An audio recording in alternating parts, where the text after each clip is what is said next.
Bonjour, je vais vous montrer comment on débute une année avec SOS référentiel. Alors, tout d'abord, on va cliquer sur l'onglet Ma classe. Et là, je vais retrouver différentes parties. Déjà, des informations sur la classe et des informations sur vous et votre académie. Alors, ici, je vois que j'ai une classe qui a été paramétrée déjà. Ce sont des CAP menuisier fabricant en première année. Et c'est pour l'année scolaire 2026-2027. On a ici la codification de cette ligne. Mais nous, on va créer une nouvelle classe. Donc je vais ici, et là je suis dans le champ des métiers du bois, et je vais choisir par exemple le bac pro technicien menuisier agenceur. Je peux voir ici qu'il est toujours en vigueur et que l'arrêté est daté du 11 juillet 2005. Ensuite, je vais définir le niveau de la classe, donc ils sont en première professionnelle, et donc il s'agit bien de la promotion 2025-2028, car je traite l'année scolaire 2026-2027. Ici, je peux rentrer le nom de la classe, par exemple un TMA. À cet endroit, si l'année précédente j'avais eu cette classe, eh bien je pourrais récupérer la progression de l'année précédente et savoir à quel niveau de compétence il s'était arrêté l'année précédente et ensuite en tenir compte. Mais nous, pour le coup, on va considérer que c'est la première année que je les ai. Ici, on peut, si les années précédentes j'ai eu une même classe, une première TMA, et que je veux récupérer la progression, eh bien je peux dupliquer une classe existante des années précédentes afin de récupérer les ouvrages, les TP, les TD, enfin les ouvrages ou les projets, disons.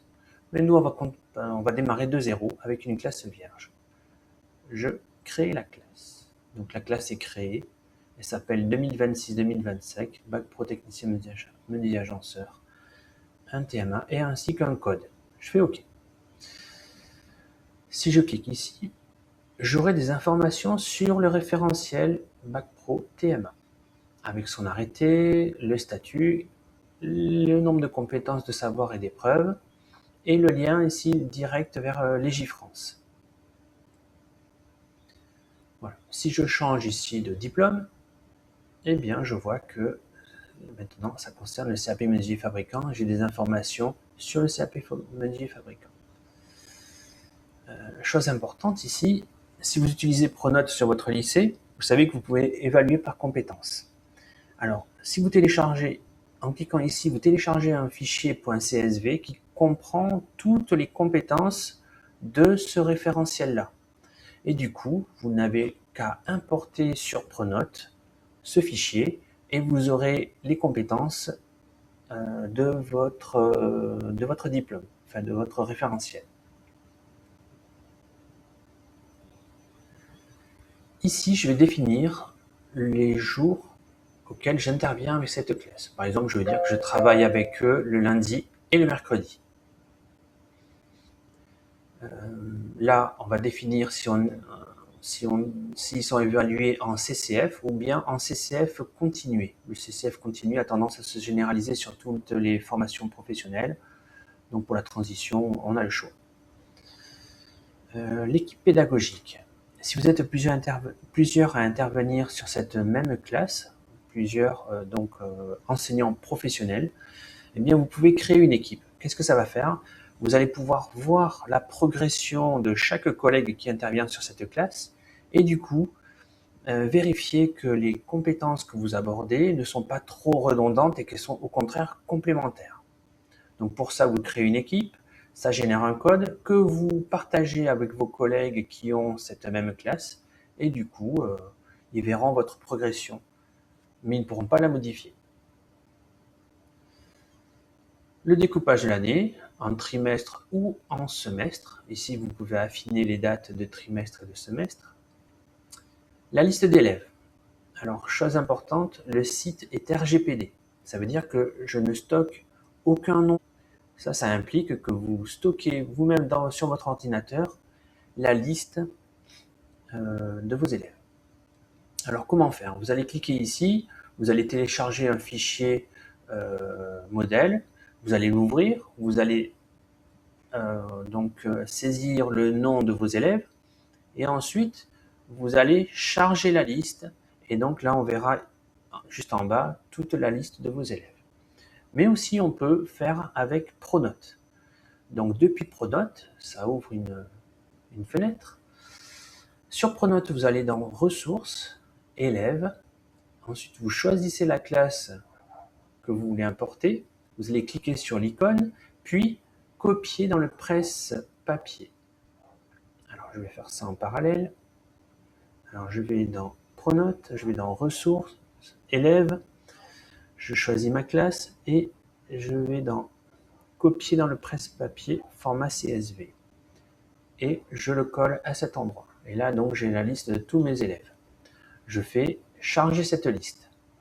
11 élèves ont été trouvés et je l'enregistre sur mon ordinateur. Ça veut dire que si je ne me déconnecte pas de SOS référentiel, eh bien, il va aller chercher tout seul la liste des élèves sur mon ordinateur. Voilà. Les points 2 et point 3, on verra un petit peu plus tard. Bon, point 2, on l'a déjà vu, en fait, c'est importer la grille des compétences de votre référentiel. Je ferme, et du coup, ici, on voit que la liste des élèves est importée. Ensuite, j'ai les périodes de stage, les PFMP. Alors là, vous pouvez saisir la date de vos PFMP, du haut, le nombre de semaines. Vous pouvez supprimer, vous pouvez ajouter une période, bon, c'est simple. Ensuite, on arrive dans vous et votre calendrier. Alors ici, on a des informations.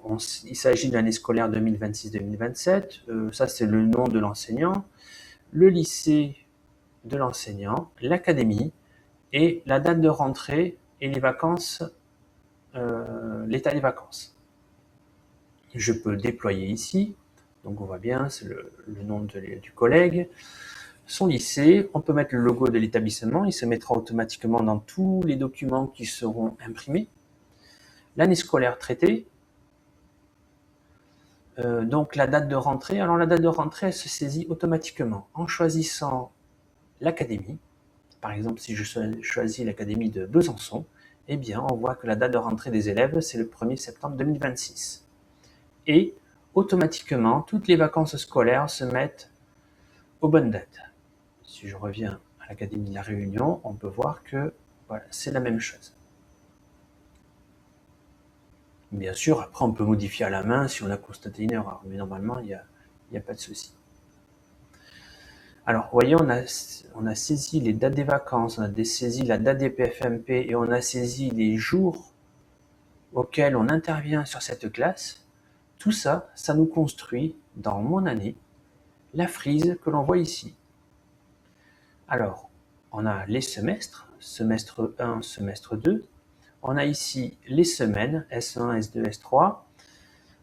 On a les jours, lundi et mercredi. Tout à l'heure, on a dit qu'on travaillait le lundi et le mercredi, mais si je coche le mardi, eh bien vous voyez qu'il rajoute un jour, lundi, mardi, mercredi, sur toutes les semaines.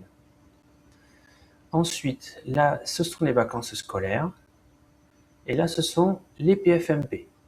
Vacances scolaires, PFMP, etc. Et là, j'ai toute mon année. On verra plus tard comment on travaille ça.